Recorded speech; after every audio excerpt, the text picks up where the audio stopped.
સ્વાગત છે કર્તવ્ય ફોર ઇન્ડિયામાં. તમને આ ચેનલમાં મળશે જોબ, અવનવી માહિતી, ખેલ જગત માહિતી. આના સિવાય તમને ઘણી બધી માહિતી મળશે. બન્યા રહો ચેનલ પર. નમસ્કાર. આજે આપણે વાત કરીશું ભારતના એક સૌથી પ્રતિષ્ઠિત રમતગમત પુરસ્કાર વિશે, અર્જુન પુરસ્કાર. આ એ સન્માન છે જેનું સપનું દરેક ભારતીય ખેલાડી જુએ છે. જ્યારે આપણે નીરજ ચોપરા જેવા આપણા સ્ટાર એથ્લીટ્સને ઓલિમ્પિકમાં ગોલ્ડ જીતતા જોઈએ છીએ ત્યારે આપણને ખૂબ ગર્વ થાય છે, ખરું ને? પણ ક્યારે એવો વિચાર આવ્યો છે કે આટલા વર્ષોની મહેનત અને દેશને ગૌરવ અપાવ્યા પછી આ શ્રેષ્ઠ ખેલાડીઓને બીજું કયું સન્માન મળે છે? બસ આ જ સવાલનો જવાબ આપણને આજના વિષય એટલે કે અર્જુન પુરસ્કાર સુધી લઈ જાય છે. તો ચાલો શરૂઆત કરીએ.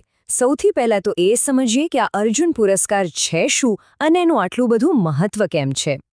એકદમ સરળ શબ્દોમાં કહીએ તો અર્જુન પુરસ્કાર એ ભારત સરકાર તરફથી મળતું એક નેશનલ લેવલનું સન્માન છે. એનો મુખ્ય હેતુ એવા ખેલાડીઓને સન્માનિત કરવાનો છે જેમણે પોતાની રમતમાં કંઈક અસાધારણ, કંઈક હટકે કરી બતાવ્યું હોય. આ પુરસ્કારની શરૂઆત તો થઈ હતી 1961માં, પણ સૌથી રસપ્રદ વાત તો એ છે કે આ પુરસ્કાર ક્યારે અપાય છે?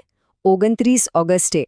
અને આ દિવસ એટલે હોકીના જાદુગર મેજર ધ્યાનચંદનો જન્મદિવસ. આપણે આ દિવસને નેશનલ સ્પોર્ટ્સ ડે તરીકે પણ ઉજવીએ છીએ અને આ જ દિવસે આ પુરસ્કાર આપવાથી એનું ગૌરવ ઓર વધી જાય છે. એ જ ધ્યાનચંદ જેમણે ભારતને એક નહીં, બે નહીં, પણ સતત 3 ઓલિમ્પિક ગોલ્ડ મેડલ અપાવ્યા હતા. હવે એક સવાલ મનમાં જરૂર આવે કે આ પુરસ્કારનું નામ અર્જુન જ કેમ? વેલ, આ નામ પાછળ એક બહુ ઊંડો સાંસ્કૃતિક અને સિમ્બોલિક અર્થ છુપાયેલો છે. ચાલો એને સમજીએ. મહાભારતમાં તો કેટલાય પાત્રો હતા, બરાબર? તો પછી ફક્ત અર્જુનને જ કેમ આ સન્માન માટે પસંદ કરાયા? એનું કારણ છે અર્જુનના વ્યક્તિત્વ અને એમના ગુણોમાં. જુઓ, અર્જુન માત્ર એક યોદ્ધા નહોતા, એ એકાગ્રતા, શિસ્ત અને સખત મહેનતનું જીવંત પ્રતીક હતા. પેલી માછલીની આંખ વીંધવાની વાત તો આજે પણ એક મિસાલ તરીકે અપાય છે, બરાબર?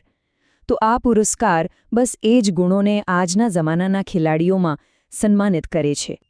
તો હવે એ જોઈએ કે આટલું મોટું સન્માન મેળવવા માટેની પ્રોસેસ કેટલી ટફ છે અને કયા માપદંડો છે જે ખેલાડીઓએ પૂરા કરવા પડે છે.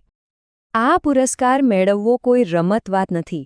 સૌથી પહેલાં તો છેલ્લા 4 વર્ષનું ઇન્ટરનેશનલ લેવલનું પરફોર્મન્સ જોવામાં આવે છે, અને એ પણ કન્સિસ્ટન્ટ. ઓલિમ્પિક્સ, એશિયન ગેમ્સ જેવી મોટી ટૂર્નામેન્ટ્સમાં મેડલ જીતવા તો જરૂરી છે જ, પણ એની સાથે સાથે ગ્રાઉન્ડ પર અને ગ્રાઉન્ડની બહાર એમનું ડિસિપ્લિન અને સ્પોર્ટ્સમેનશિપ કેવી છે એ પણ એટલું જ મહત્વનું છે. આની જે સિલેક્શન પ્રોસેસ છે ને, એ ખૂબ જ સિસ્ટમેટિક અને સ્ટ્રિક્ટ છે. પહેલાં તો ખેલાડીઓને નોમિનેટ કરવામાં આવે છે. પછી ઓલિમ્પિયન્સ અને સ્પોર્ટ્સ એક્સપર્ટ્સની એક ખાસ કમિટી બેસે છે જે દરેક નોમિનેશનને બારીકાઈથી તપાસે છે. એમના રેકોર્ડ્સ, પરફોર્મન્સ અને કેરેક્ટરનું પણ મૂલ્યાંકન થાય છે, અને છેલ્લે ભારત સરકારની મંજૂરી મળે પછી જ વિનર્સના નામ જાહેર થાય છે. સારું, તો હવે એ વાત કરીએ જે જાણવા માટે આપણે બધા જ ઉત્સુક હોઈએ છીએ. આટલી બધી મહેનત, આટલી સિદ્ધિઓ, એના પછી વિજેતાને ઇનામમાં મળે છે શું? આ પુરસ્કાર સાથે એક મોટું રોકડ ઇનામ પણ જોડાયેલું છે. વિજેતાને મળે છે પૂરા 15 લાખ રૂપિયા. આ રકમ એમની વર્ષોની મહેનત અને ડેડિકેશનનું એક સિમ્બોલિક સન્માન છે. પણ વાત ખાલી પૈસાની નથી. વિજેતાને મળે છે અર્જુનની પ્રતિમાવાળો એક ખૂબ જ સુંદર મેડલ, એક ઓફિશિયલ સર્ટિફિકેટ અને હા, 15 લાખ રૂપિયાનું કેશ પ્રાઇઝ.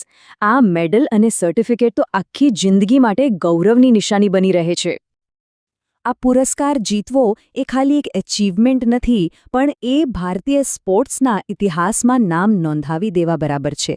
વિજેતા એવા દિગ્ગજોની લિસ્ટમાં જોડાઈ જાય છે જેમણે દેશનું નામ આખી દુનિયામાં રોશન કર્યું છે. સચિન તેંડુલકર, પીટી ઉષા, મેરી કોમ, MS ધોની, નીરજ ચોપડા, આ ખાલી નામો નથી, આ તો કરોડો લોકો માટે ઇન્સ્પિરેશન છે. અને અર્જુન પુરસ્કાર વિજેતા આ જ લેજન્ડ્સની ક્લબમાં પોતાનું સ્થાન બનાવે છે. આનાથી મોટું સન્માન બીજું શું હોઈ શકે, ખરું ને? આ પુરસ્કારનું આખું મહત્વ છે ને, એ આ એક વાક્યમાં સમાઈ જાય છે. એ ખાલી એક વિનરનું સન્માન નથી કરતું, પણ દેશના લાખો યંગસ્ટર્સને સ્પોર્ટ્સમાં આવવા માટે ઇન્સ્પાયર કરે છે અને ખેલાડીઓમાં દેશ માટે રમવાના ગૌરવને વધુ મજબૂત બનાવે છે. તો અર્જુન પુરસ્કાર એ શ્રેષ્ઠતા, શિસ્ત અને સમર્પણની એક કહાણી છે.